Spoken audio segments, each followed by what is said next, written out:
if you're losing sleep on your investments, it means that you're either too risky and you just that risk factor is not worth the. I think understanding that you have to find your comfort level.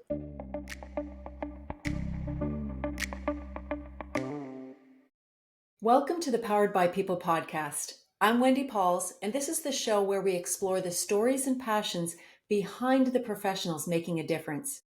Join me for real conversations that celebrate the heart behind the hustle, one story at a time. So I've actually written an introduction for you.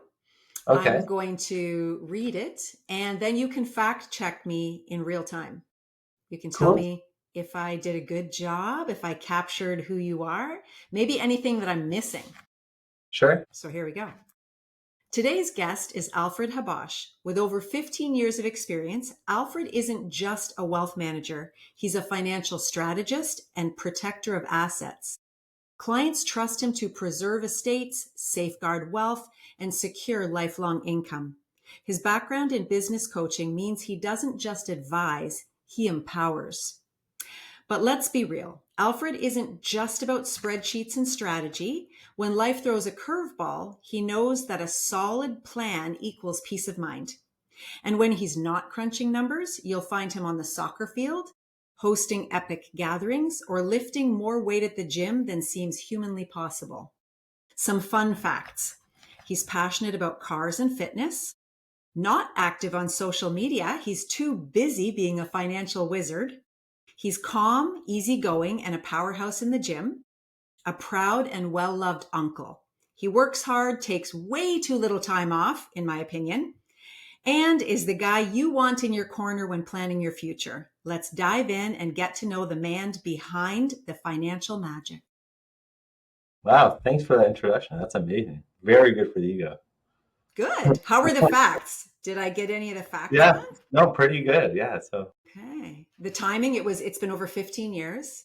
Yeah, I started late 2009. I was an advisor for the first almost 4 years, and then I developed into a manager that helped junior advisors for the first little bit, and then I became a manager for senior advisors working with their business ships. Became a business coach for all senior advisors, and then I relocated out to Hamilton. I was managing Hamilton, Brantford, and St. Catharines with all those senior advisors. And then my partners now approached me in 2020, and it took me a while to make the decision, but I joined Deborah Common Associates in 2021 as a partner. Yeah. Wow. Okay. We'll make it more into that in a little bit. Sure, of course. Okay. You've also, I mentioned this in the intro, you've got like a calm, easygoing energy. Have you always been that way, or did something, shape that in you? I think I've always been this way. When I started working in my professional, I find working with clients that if you get stressed, they get stressed. Mm-hmm. So I think that part of my job is to making sure that they're comfortable with what we're talking about. Mm-hmm. And I find talking about investments and life insurance, life insurance is very, very dry. Yeah. So if you make it easygoing and kind of add a little bit of humor to it and all that, then and de-stress it, then your clients feed off of that. We would have definitely some overlap there for sure. Yeah, absolutely. For sure. So you're a big soccer fan and you are a gym enthusiast. If you had to choose, never play soccer again or never lift weights again? Good question. I think I would skip soccer. And the reason, I just don't know if I could commit to 2 hours a day of playing soccer, where I feel like with the gym I can be consistent. So yeah. I find I would pick the one that I could be more consistent at. Yeah. But you love both, obviously. I love both. Yeah. So I think working out is, maybe for me, I'm a little different because I'm not doing competitions or anything like that. I like to go in. It's kind of like my time for that hour before I get to the office. I prefer the mornings. It helps de-stress and come in a little bit more calm. Hmm. So I find that it's extremely important. And then I find soccer is just fun. So I just enjoy that. Yeah, that's a nice balance. Yeah. How did you get into each of them? Like, how did you start in soccer? Did you play it when you were young? How did you get into like working out, lifting weights at the Yeah. gym? Um, I played soccer since grade two. I think grade Okay. two or grade three. So yeah, I was one of those little Tim Horton kids that was wearing those shirts. Aw, Yeah. little Timbit. Yeah. Yeah. That's, I grew up like everyone in my family played. So it was just a sport of choice. Okay. And then I actually played soccer probably like quite a bit. And then I blew up my knee when I was, in my late, like mid teens. Hmm.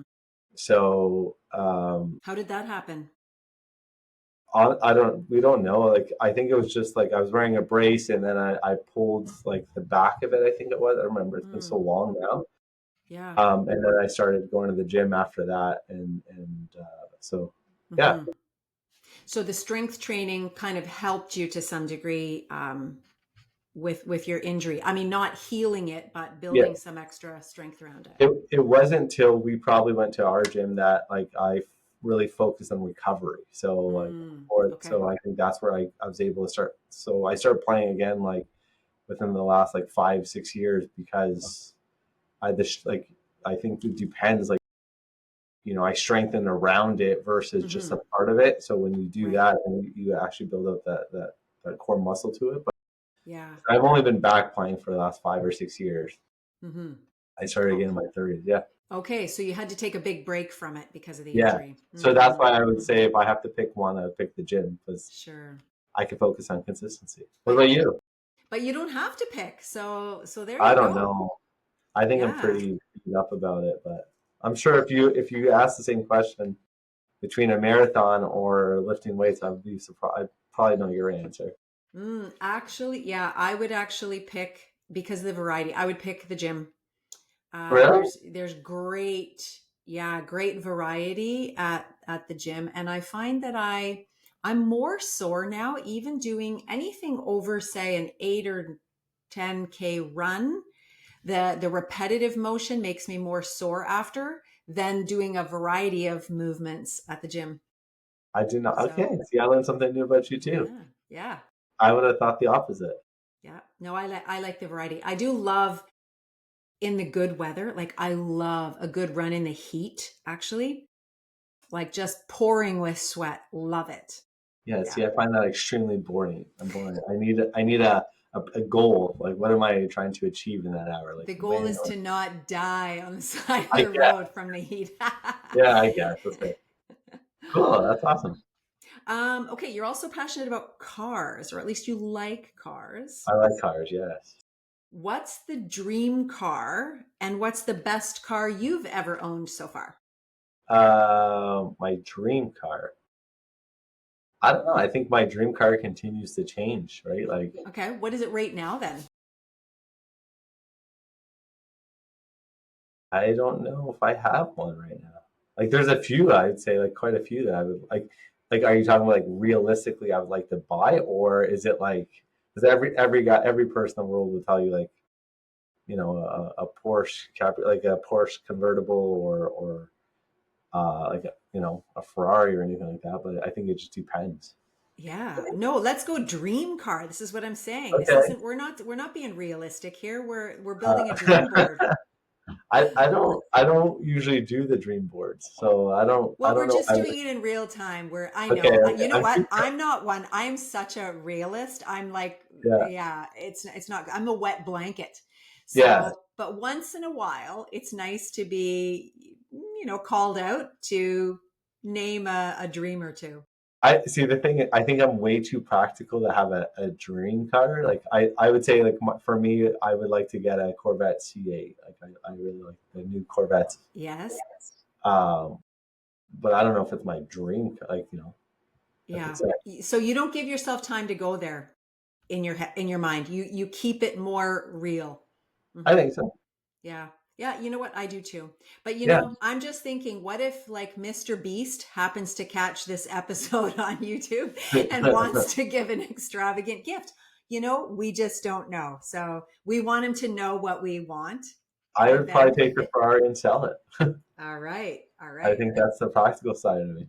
I heard a fun fact today, and it's that the men versus women that purchase Ferraris, and it was 90, either 95 or 96% of Ferrari purchasers are men. That makes sense.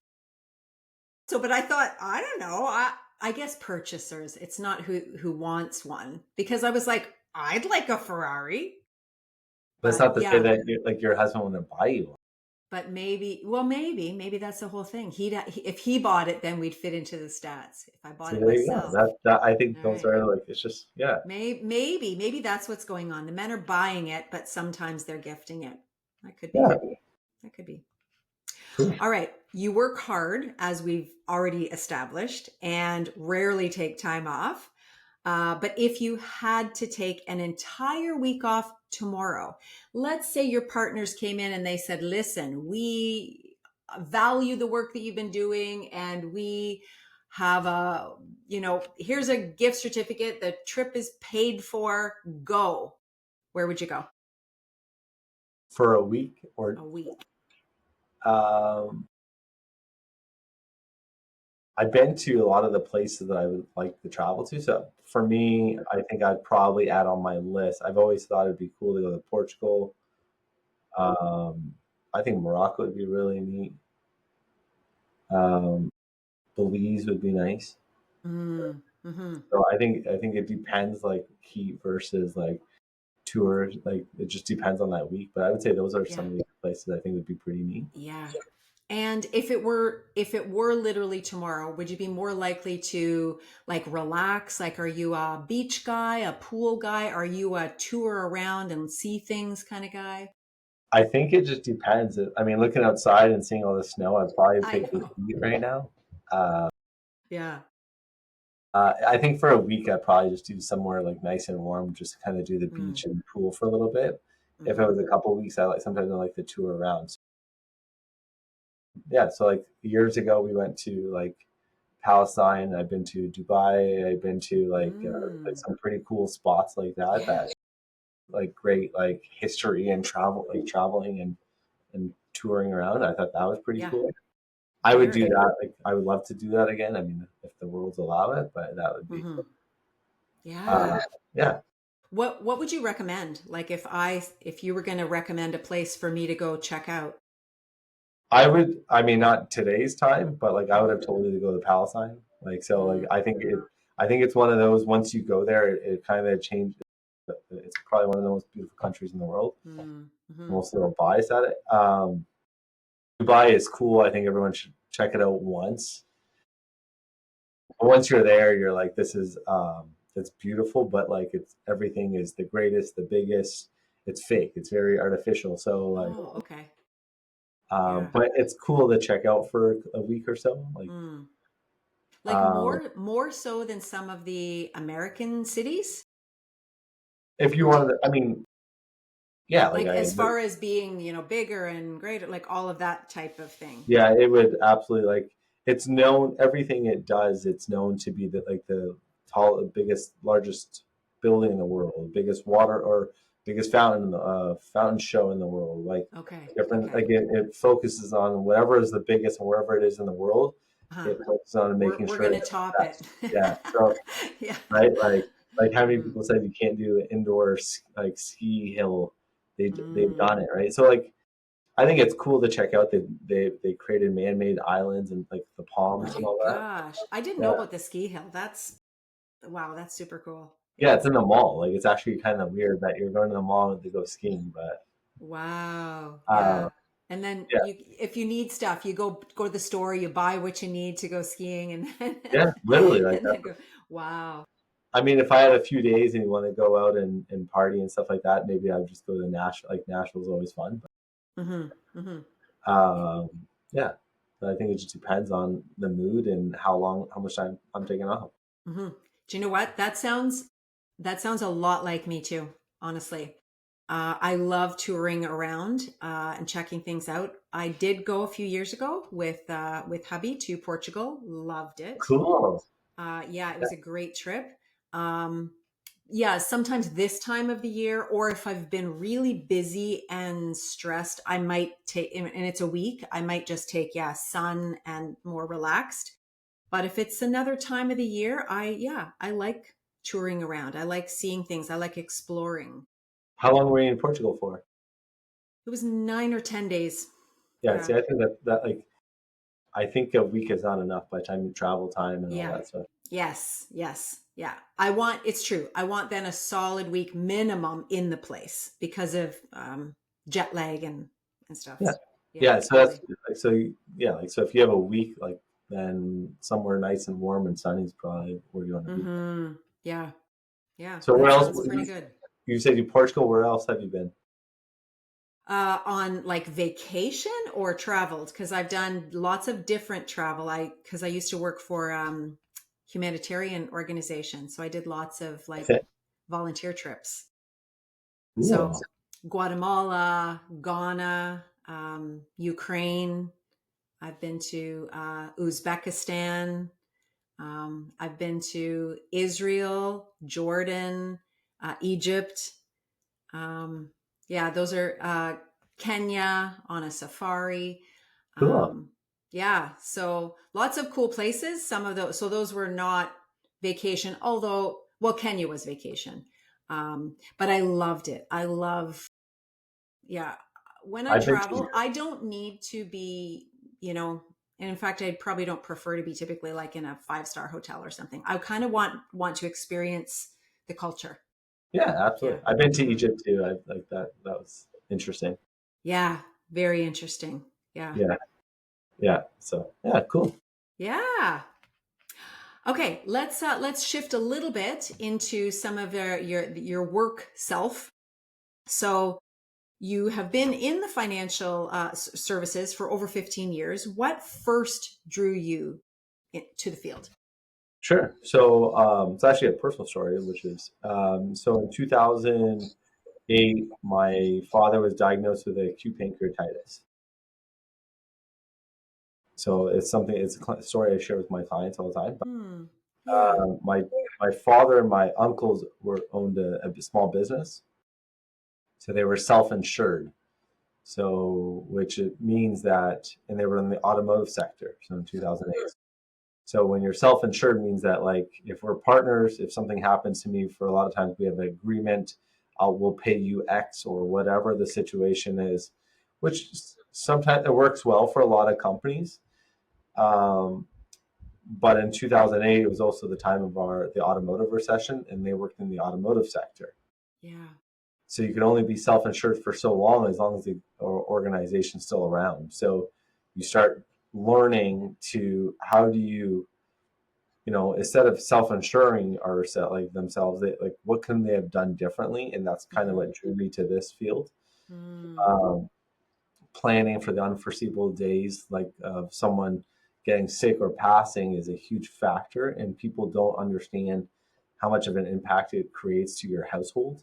Mm. Yeah. So yeah, so that's one of my friend's brothers was in the industry, so I started chatting with him to open up my horizon to like saying like I wanted to learn more about it.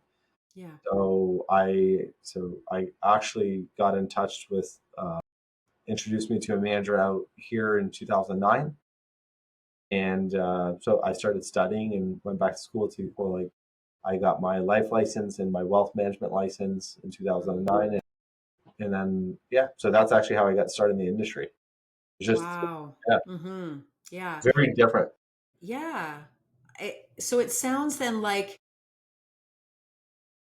it has a lot of you've got a lot of personal reasons for wanting to help people because of experiencing, perhaps some of the pain or difficulty of not being as prepared as possible. Yeah, like I think people like I think us as we focus on our day to day so much that uh, planning always falls to the wayside. So Hmm. how do you plan for retirement, or how do you plan to buy a house, or what are the steps? And even if you want to plan for it, you're unsure of how to. um, and that's where like so I think that's a big factor. Um, so like my family, um, they didn't do that, so that's kind of how I like opened up my horizon to it. Mm-hmm. Mm-hmm. Since I've done it, my sister ended up joining 5 years later, so which is pretty Okay. cool. Yeah. Yeah. So I am 15 years, or she joined 4 years later. She's 11 years today, so which is pretty cool. Okay. Very cool. Yeah, How many siblings do you have? three sisters. Three sisters. Yeah, And where are you in the family order? second oldest. Second oldest. Yeah, Okay. so Yeah. so So you're a yeah, little brother and a big brother. yes, I would say Mm-hmm. yeah. So yeah, so I You're joined here in 21, and then my okay. sister that's one under me joined 22 or 20 late 21. That's awesome. So do you Yeah, get to see her on a regular basis? every day. Every day. And how's that? It's great. Like Okay. we work very very well together. So Oh, uh, love that. yeah. So I think what we do, like we're five partners, and Mm-hmm. we all have our different strengths that we kind of utilize and Mm, maximize on. mm-hmm. So she's really good at certain things that I'm not. So I think even though she's your sibling, you still Mm. entrust her work ability. Yeah. Okay. I love that. And that's something that fascinates me with groups and teams is, people working in their strengths. Is it something that you guys have like formally figured out, or have you just kind of fallen into your areas of strength? Well, the art like is it okay if I give you a little background? Of course. Yeah. So the team was three partners before I joined in Okay. 21.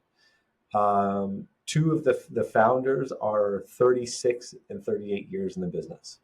Wow. So Okay. Mm-hmm. so they've been partners for over 25 years. Mm-hmm. Um, and then our third partner joined 20 years ago almost. So um, I think the thing is we started chatting, myself and them, is about not just like rejuvenation, but understanding that they want to slow down and start passing the baton on. So Mm-hmm. I've known them my whole career, so it was just a good fit.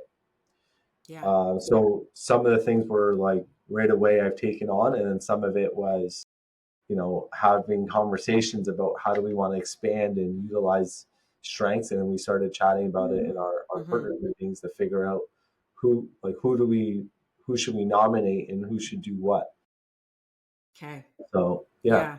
Yeah. Was that a difficult process at all? Like, was there a disagreement about who was strong and what, or it was pretty clear and The lots of only thing agreement? when I came in, there was still a huge gap, and then Mm. um, we actually have a pretty large group division, and my sister was a person that enjoyed dealing with companies more than I did. So Mm. they actually asked if they could approach her. I said, absolutely. That's a no brainer to me. Mm-hmm. So we've never had in 4 years that we've been together, we never had to go to a vote or a disagreement or anything. So I think, yeah, I think we just kind of entrust into Mm-hmm. what's best for the firm and best for our clients, really. Yeah. Oh, So yeah. How fortunate you all are for that. yeah, I think so. Mm-hmm. So Okay, so you specialize in asset protection and estate planning. What's one thing most people misunderstand about financial planning? um, one thing Well, if there's more than one, feel free. I would tell you the value of protection. So, like what life insurance and health insurance does. Mm, People look at it as like either like it's a waste of money, it's morbid, or I mm-hmm. would say those type of things. Yeah.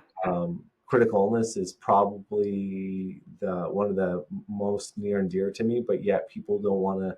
They look at it as an expense versus a value add. So those would be my couple things. When it comes to investments, um, I think everyone wants to aim to like the stars of like what the return is. Sure. But if we have a bad year, if we're up here on our risk tolerance and all of a sudden the market crashes, how does that impact them? Like Mm-hmm. like I've taken on clients where, like they always say, like I when I get the portfolios, like when I get my statements in the mail, I get like, stressed out. And I'm like, that means if you're losing sleep on your investments, it means that you're either too risky and you just, Mm. that risk factor is not worth the, I think understanding that you have to find your comfort level. So those are my like couple different points. Mm-hmm. Yeah. And I would imagine you get a full range. People that are like, well, do you know what? Like, hubby and I are totally different. He's Yes. a big risk taker. I am super risk averse. I Yes. actually think that probably we've maybe even become more like that since we've been married because the other person is opposite. Yeah. Do you know what I Yeah. mean? Like you're always trying to bring like balance to the force, right? Yeah. And you kind of offset. So that's where you Yeah. kind of find the happy middle ground. But yeah, absolutely. Yeah. It's Yeah. very common. I bet. And you'd have to learn to manage all of that. So yeah, you really got to get to know your client and what's important to them. Yeah. Another overlap that I hear between our work with clients is encouraging people to be playing the long game. Like this is not a short game, right? Real Yeah. estate's not, and investments often are not. Yeah. Like I think it's important to understanding what the goal is. So Mm, for you guys as well, that is this like in real estate, there's more people now trying to flip now than ever. But mm-hmm, mm-hmm. understanding like how do you flip a house? Like what has to go into to flip a house, and still understanding that there's a market risk. Right. Yeah. Yeah. Yeah.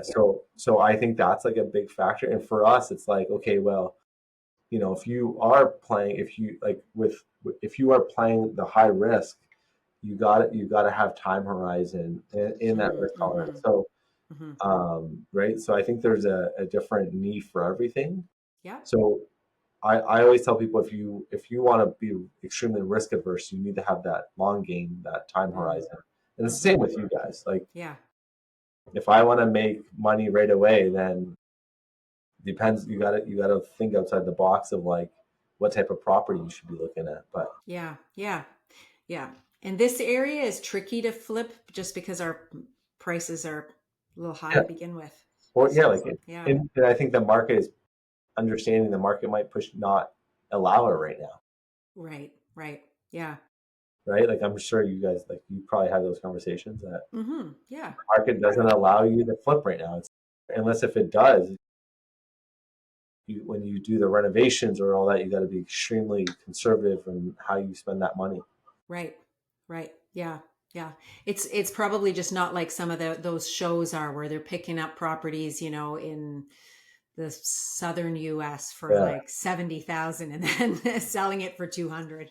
and the labor is extremely cheap, right? That's Sure. a big. Right. Right. So Yeah. yeah, A little different from that. Those are fun to watch though. I like those. me too. Yeah.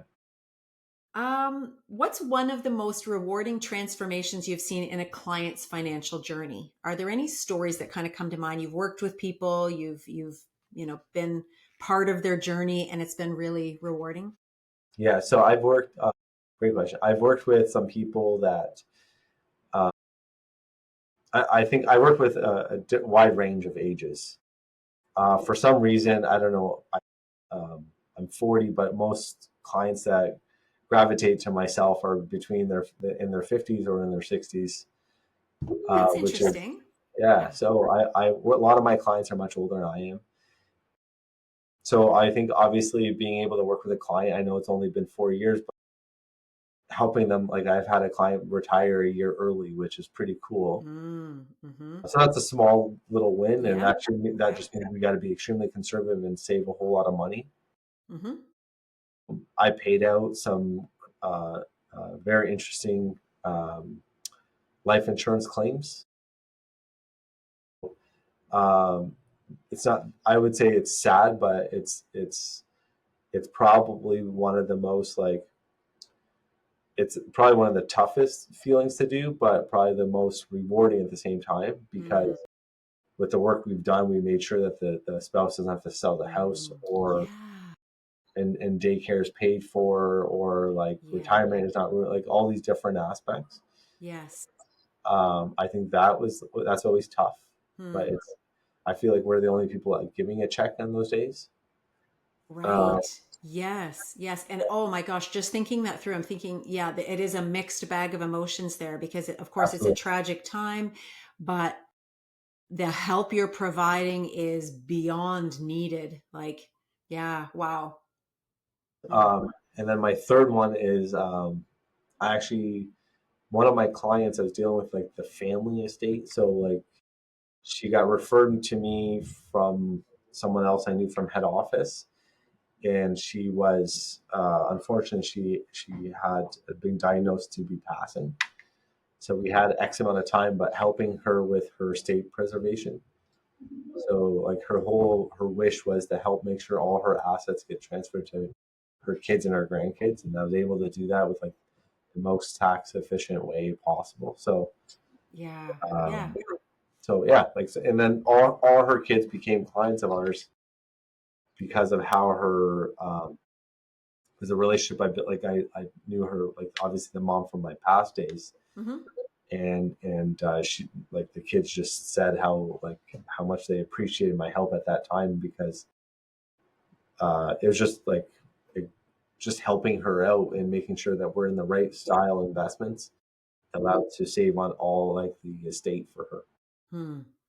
Oh. So sad. That was sad, but it was Hmm. definitely it was good to help out. Absolutely. Yeah, Yeah. Wow. thanks. Um, People often put off financial planning, like we've talked about. So, what's the biggest myth or fear you think that holds people back? What does it cost to work with a financial advisor? Okay, so what do you think people think, and what's the truth? Um, I think people think that working with an advisor is a pretty high fee. Okay. Like I think those commercials the last few years have always been interesting, right? Like why pay your advisor like this percentile and save it? Yeah, yeah, Um, yeah. Trying to promote like some of the online stuff. Okay. yeah, Yeah. so that I think Mm-hmm. that's always one. Mm-hmm. Two, I find people are gravitating, like the younger generation are moving more and more to, like they want to play with stocks, Mm. which was easy to do up until 2022. Mm-hmm. So I found that we actually had a whole bunch of clients call us in 22 saying like, here I want to get out of the stock market. And I find, and the truth is the cost is minimal, Mm-hmm. and the whole idea is working with an advisor. On average, your net returns always traditionally higher than your self investment choices. So Mm-hmm. I think that where they're just more aware of what's going on, right? So like I think of a realtor, I think clients should be working with like the professionals that are in their areas, because then you're going to get the best advice of people that are doing it on a daily basis. Yeah. Yeah. And that cost is worth every single thing. So like every single Mm-hmm. penny, Mm-hmm. Mm-hmm. right? To understanding like, you know, why am I buying this house, or using an accountant to maximize your taxes? It's Yeah. the same. It's the same sort of thing. Yes. Yeah. Um, so I think that's the biggest difference. Yeah, I think so. I think that makes a lot of sense. And I agree with you. And I know it was interesting that when I was around real estate all my life because I married into like a real estate family. But until I started doing it myself, I really understood what goes into it and the value Yeah, that absolutely. an agent can bring. I didn't fully get it before, and I'm sure the same is with you, that you understand actually how you're able to help to a level that people maybe just don't know until they've worked with you. And I find like professions like us, like ours, realtors, um, even accountants. When it comes to tax time, and people find that they're like, well, why would I pay someone to do something I could do myself? Mm-hmm. But yet, the average person that's not doing it on a day to day basis, you know, it's worthwhile to have that value added. I think there's always going to be a percentile of people that are not going to see that value. Mm-hmm.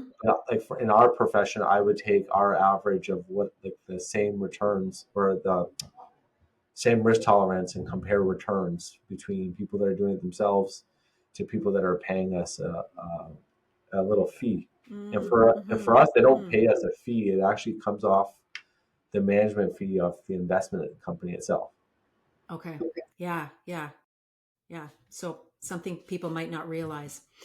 So just another perspective is in my hesitancy throughout my life to work sometimes with professionals in finances, whether it's accounting, financial advisors, is actually, I would say,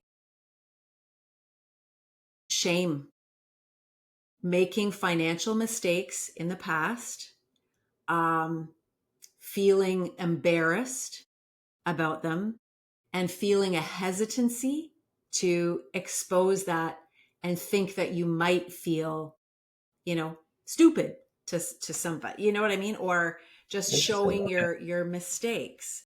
So, yeah, so I don't know if there's other people out there that could relate to that, but I've had to overcome that a lot because of my own history, you know, my years ago, my relationship with money, you know, and dealing with that.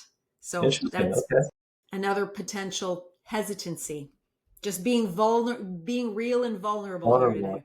I Yeah. yeah, absolutely. Thanks for sharing. I think for people, then I would change my advice and say like, if that's the case, by starting working with someone, you're gonna get that much further, like faster.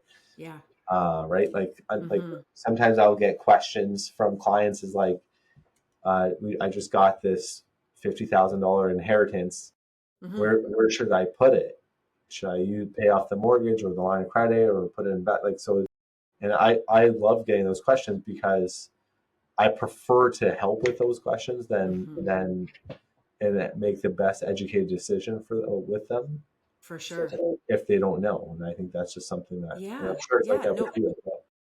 Yeah, you're right. And just to wrap that up, I will say anybody who I have talked to when I've talked to accountants or whatever, no one ever has made me feel bad. Right. It was more of a fear that we have, right? We fear that if we expose something, you know, not so shiny in our past or whatever, that people are going to think less of us.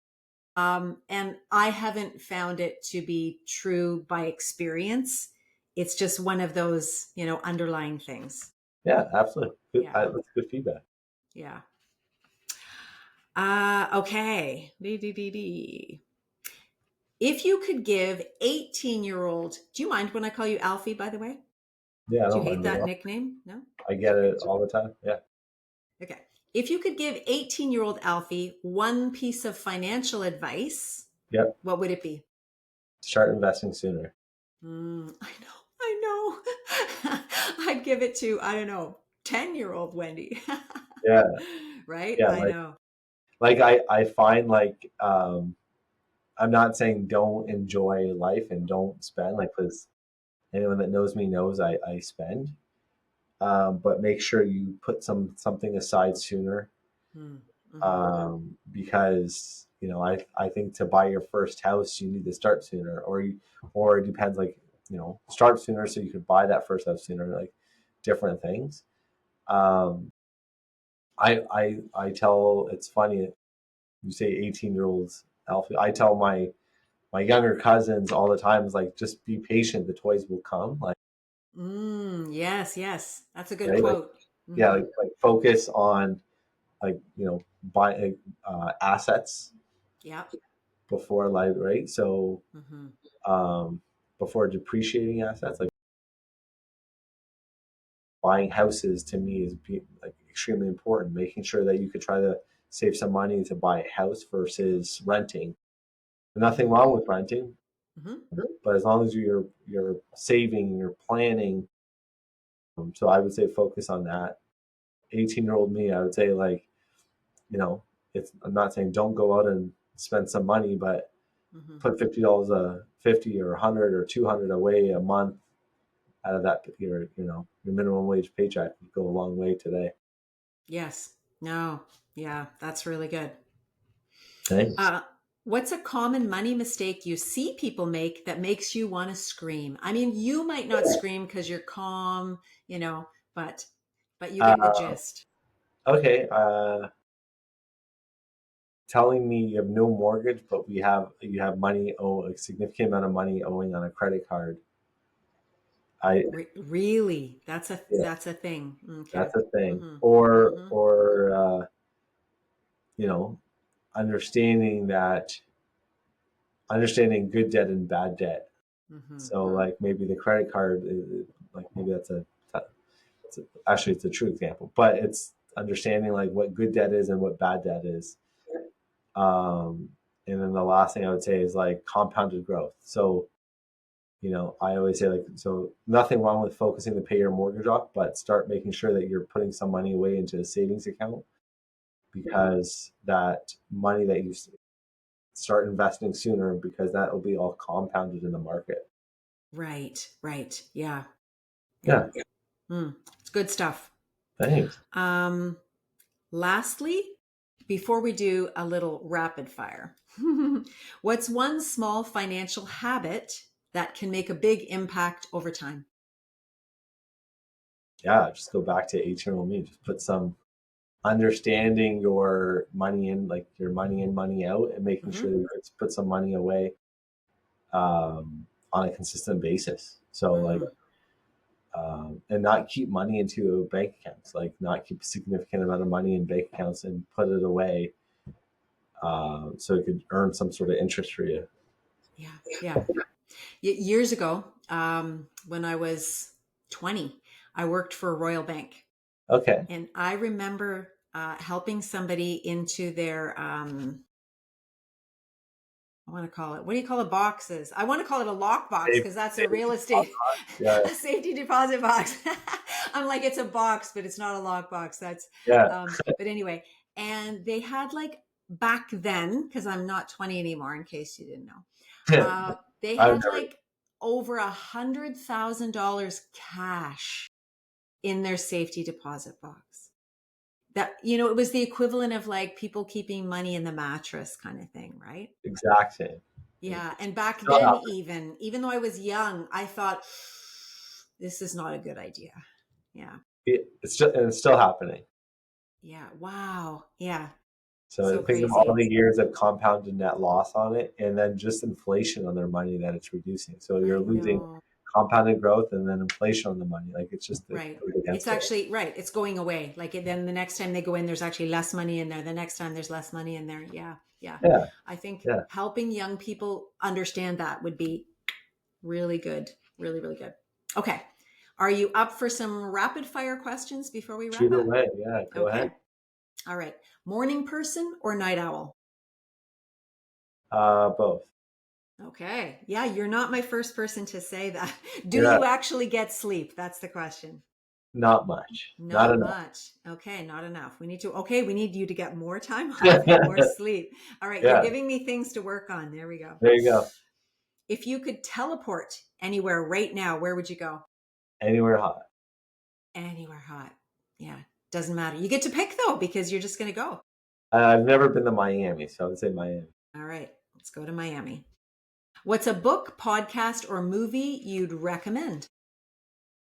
Um, like for just for entertainment, Whatever you want. I would watch The Goodfellas every day. Okay. Okay. I think Kevin would be with you on that one. Yeah, there you go. See, so we get along. That's right. What's a hidden talent or skill most people don't know you have? I don't think there's a hidden one. I think I am who I am. Like that's just kind of Okay. What's one that maybe some people don't know about you? Maybe your close friends know, but maybe I don't know. um, I I love strategy board games. Oh, do you have a favorite? Um, with the right people, I'd play Risk. Okay. I haven't played for a long time, but I played that actually early in our marriage, like way back. Yeah. Yeah. But it's been a See? long time. Yeah. Yeah, people don't Yeah. like to play it. Yeah. Do you play Settlers of Catan? I have, and I liked it. Yeah, it's good. I haven't played that for a while either, but that's a good one. If you weren't in your current profession, what's a job you'd love to try? Honestly, I'd probably be a realtor. Okay. Oh, have you let Caroline know that? Because she's going to try and get you. So, shh. If you're watching this, Caroline, tune out. Tune out. Yeah. What's a motto or mantra you live by? Um, honestly, I would say just like don't over stress. Mm, hmm. Yeah, it's who you are. Yeah, like Be literally. be more like Alfie. Yeah, I don't That's know about mine. that. Channel Alfie. Yeah, I try not to stress too much. I know there's a lot of stress out there, so like, why stress out the little things? Yeah. So good. So good. Okay. Well, thank you. You're welcome. Just before we sign off, if people are looking for some help in these areas that we've talked about and they want to find you, where's the best place for people to find you? I'll, like probably email or our website. So Okay. Okay. yeah, I can include those in the show notes. So if sure, yeah, somebody's absolutely, looking for somebody and wants some help, you can help out. sure, absolutely. All right. Anything that you wanted to talk about that we didn't get to today? No, actually this was a lot of fun. I quite enjoyed this. So yeah, Good. I, Good. I All didn't know right. what we were going to talk about for about 15 minutes, but I mean, it flew I by. know. Look at that. Yes. Well, Cool. thank you again. I know you're busy. I know you like working, and I pulled you away from that. So I appreciate your time. My pleasure. Thanks Okay. for having me. Bye for now.